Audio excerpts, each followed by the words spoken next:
5 presidential candidates participated in a debate where they answered questions from a moderator who set the pace for the conduct of the debate. The APC's candidate and incumbent Vice President, Yemi Osinbajo, and PDP's Peter Obi sparred. But one thing was evident. It was a debate that was devoid of acrimony. We have a summary of the event, which lasted for 2.5 hours.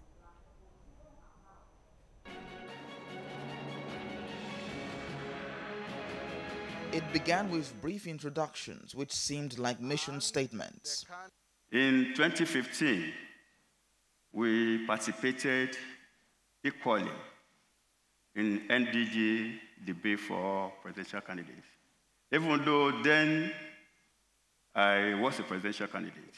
I founded an NGO called Beyond Mentors Community Care Initiative, which is devoted to women and children, promoting women empowerment policies, encouraging literacy at the grassroots, and cultivating the spirit of patriotism. In the area of agriculture, barely 5 years ago, this country was importing $5 million of rice every single day. Today, we're down to 90% less. We're producing 90% of the rice that we consume, and we're importing only 2%.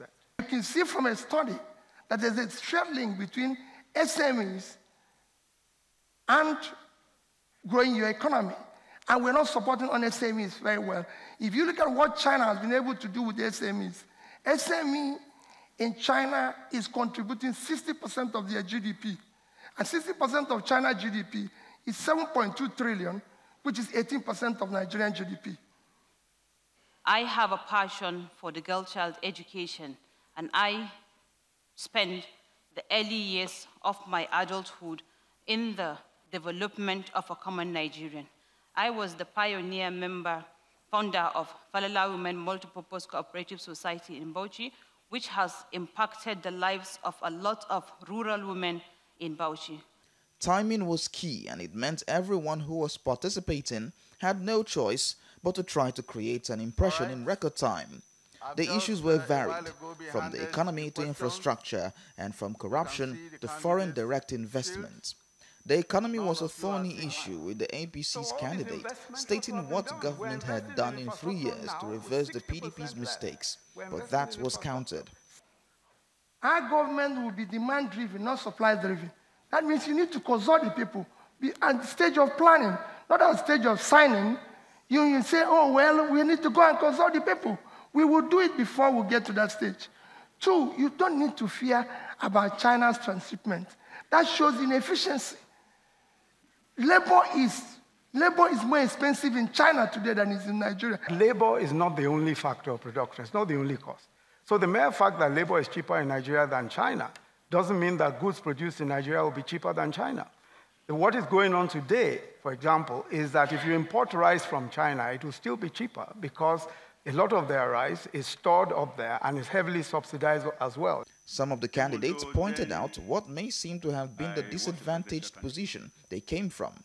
Every child, every young person, every mother, and every father gets the opportunities that they deserve in their pursuit of happiness. I know that there is no substantial thing from 1999 to date that a typical Nigerian will show today and say, yes, I am proud of my country. That didn't stop their contributions or perceptions, but what are the issues and what are their solutions to fixing the problems? You do away with subsidy. Firstly, there are a lot of inefficiency in the system. The PMF, the petroleum importers, sometimes it's round-tripping. They do round-tripping. In addition to this, there is no effectiveness in it. We'll attack the institutions to ensure that there's enough transparency, there's enough technological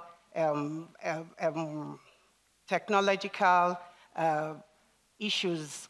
We're in a situation where 4 years ago, on March 26, 2015, our president said to us, if I fail to deliver, choose your leader. The question is, have they delivered?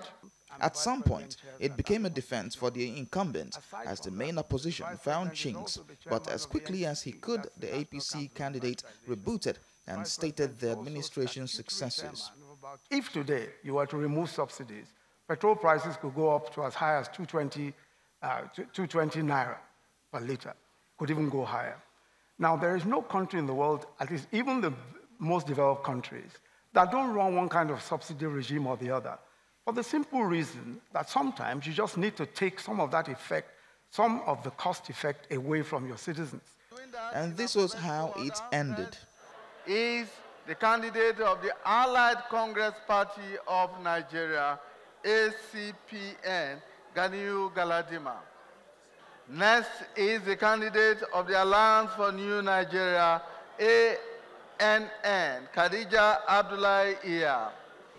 The candidate of the All Progressives Congress, APC, Professor Yemi Osinbajo, is next.